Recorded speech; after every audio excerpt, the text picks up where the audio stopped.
In today's episode, we're calling out a trap that high performers fall into all the time. It's called chronic reframing. It's the default habit of flipping every setback into a silver lining. It sounds healthy at first, right? But here's the problem.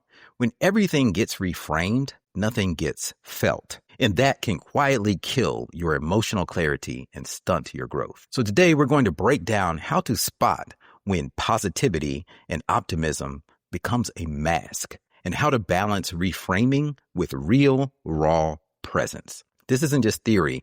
We're seeing it show up in our own lives, in coaching sessions and in high-stakes leadership circles. And the people who win long-term are the ones who know when not to reframe. So stick around until the end of this episode. We're going to hit you with a king move that will sharpen your emotional intelligence and make you a better leader, partner, and decision maker. Welcome to King Moves. In chess, the king moves one step at a time, but that single move can change everything. Each week, we explore mindset shifts and simple actions that could lead to the next breakthrough in your business and life. I'm your co-host, Ethan King, from Atlanta, Georgia, USA. Entrepreneur, TEDx speaker, and best-selling author of Wealth Beyond Money. And I'm your co-host, Justin King, no relation to Ethan, from Cape Town, South Africa. Entrepreneur, speaker, and business growth strategist. Our journey crosses continents and cultures as we think out loud, challenge assumptions, and uncover the small moves that create big momentum. Welcome to King Moves. Let's start the conversation. Right, Ethan, I need to get your thoughts because I feel that I am falling into a trap of always reframing things. And what I mean by that is I'm certainly not an eternal optimist, and I'm certainly not a negative individual, but I feel like I'm picking up a habit, and this is for myself and it's for a lot of my coaching clients, where I need to play this role. So I realize that, but it's always this idea of if something negative has happened or something shitty has happened, it's, okay, well, what is the silver lining? How do we reframe that? How do we look at it a different way? And I'm feeling a little bit heavy about it at the moment because at what point is that not helpful? Because at some stage, I think we all just need to be allowed, and I'm going to use that word, we all need to be allowed or feel that we have permission to say, you know what? This just fucking sucks right now. Like, this is shit. It's unfair, or whatever it is. Maybe that's not a good word to use, the unfair, because then we start becoming the victim. But just sitting in the moment and saying, yeah, this sucks. So yeah, what are your thoughts on that? And is there a fine line to tread between doing too much reframing, or is it a healthy habit to have? I thought we could just unpack that a bit. Yeah, my thoughts on this are I'm probably in the minority on this. But I'm totally all about putting on the rose-colored glasses and like the ultimate optimist, looking at the bright side of things. We're in a universe where we have the law of polarity. Everything that's bad, that we label as bad, is also equally good. But you have to look for the good in it. And sometimes, when you think about some of the most horrible things that could happen to us in life, whatever your worst nightmare is, it's hard to really embrace the fact that there are also good things that come out of it, especially at the moment when it happens. Things, loss of loved ones, terminal illness. Nobody wants to hear, oh, well, look at the bright side. You just sound like a complete asshole if you say that. But the fact is that there is a bright side, and it's not my opinion. It's a law of nature for this universe that we live in. There is always a flip side to everything, up, down, left, right, off, on, dark, light. Like, that's just the universe that we live in. Sometimes you have to struggle to find it and look for it, and then you may have to really struggle to embrace it, but it's there. And I do believe that sometimes moments in life actually, they just suck. Like, dude, this freaking sucks. But I believe that you put that into a temporary bucket.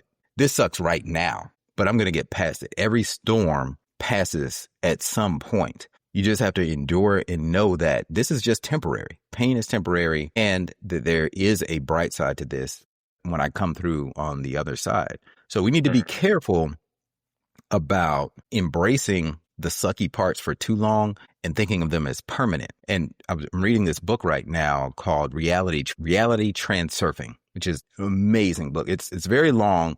It's deep. It's very it's hard for me to explain, but it's kind of a buzzing book right now. But it talks about how to reframe how to make different decisions so that you jump into another version of yourself. It's like jumping into another dimension, another lifeline.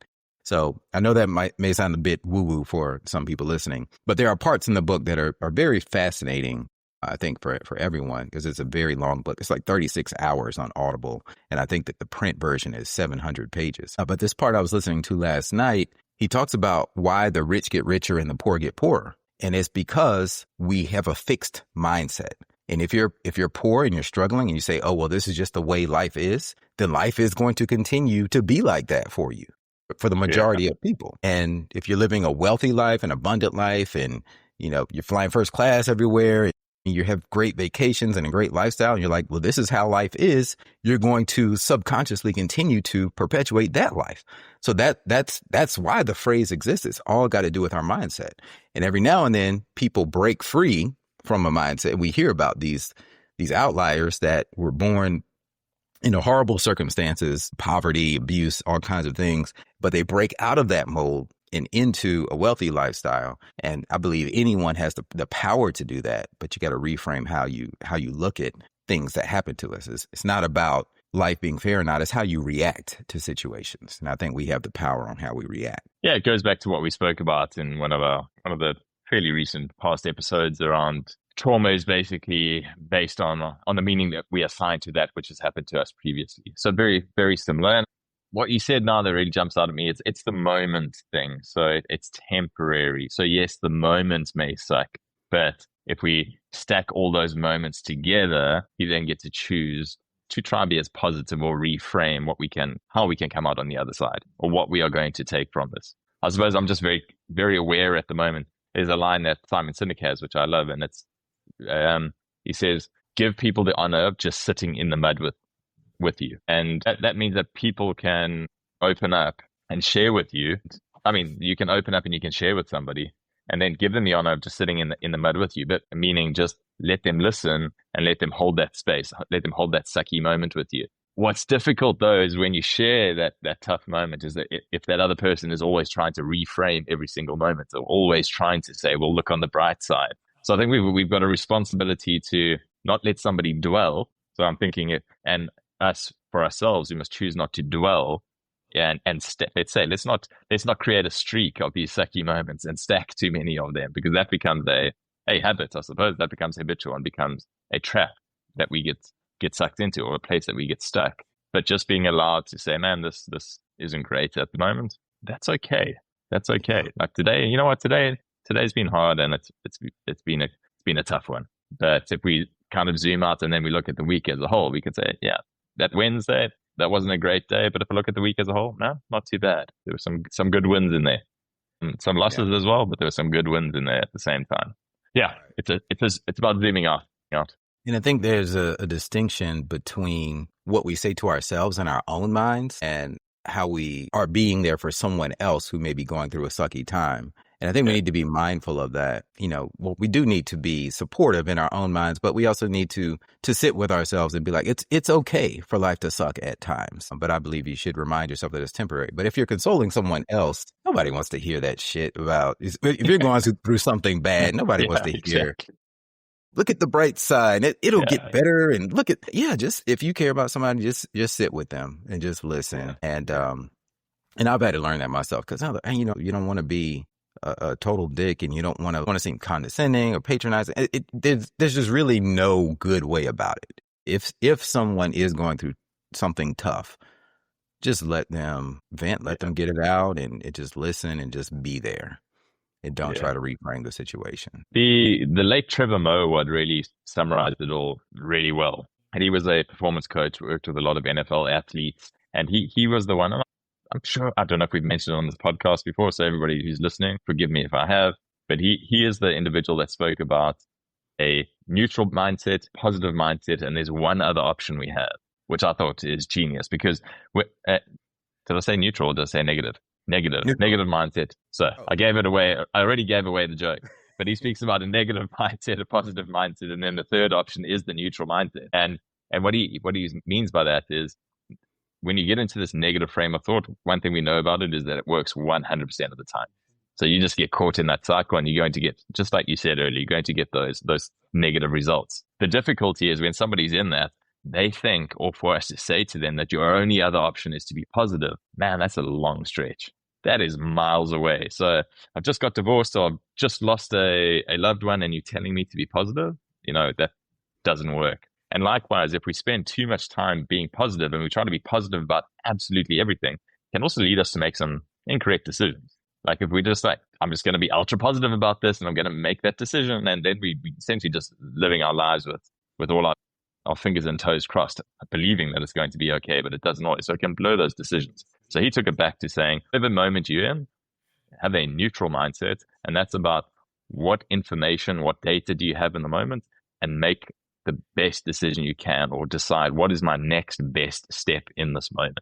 And there's something to that. There's something to that. And I think that keeps us grounded when we are stacking a lot of wins, to bring it back and not just get ahead of ourselves. And also a relatively easy next step, or an easier, let me use that word, an easier next step when you're getting stuck in the negative as well. Just say, let me take a step back. What does the information tell me? What's the next best step that I can take right now? And then I'll make another call at that stage as well. So yeah, that's what's come up for me now, and I think that makes sense in this context as well. Yeah, I think that's a great king move that you shared, is to have that mindset. You can have a neutral approach. It kind of makes me think of the Mel Robbins' new book, The Let Them Theory, where it's like, if someone in your life is getting on your nerves or not behaving the way you want them to behave or you think they should behave, just let them. You don't always have to have an opinion either way. You don't always have to chime in. Just let them. And she gives lots of other examples in the book, which I find so fascinating. It's such a simple concept and term, but she has revolutionized it. People are getting let them like tattooed on their flesh. I'm like, holy crap, man. I just want to get influenced like Mel Robbins. Like, she is I adore her, and I love how she could take a simple concept and just have mass appeal with it, that people are like, oh my God, that is so, let them. It's like, it's not brand new. It's not novel, but it's simple, right? But yeah, it is. Yeah. I mean, simple. But if it hits a certain way and it helps people, I'm all for it. So many props to Mel Robbins, and yeah, I totally agree. Yeah. You don't have to, things don't have to be positive or negative. They can just be neutral. So Ethan, what is the movement that you would like to create one day when people start tattooing a couple of words because of Ethan King? What do you want them to be? What do you want them to be?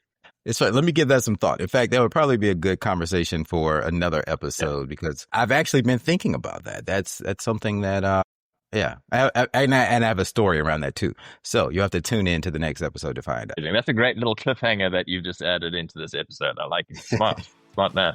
Thanks, Ethan. That's a wrap for today's episode of King Moves. Remember, in chess, like in business, one right move can change everything. Take today's action step, make your move, and build momentum. If you found value in today's episode, share it with someone who's ready for their next breakthrough, and don't forget to subscribe so you never miss our weekly conversations. Until next time.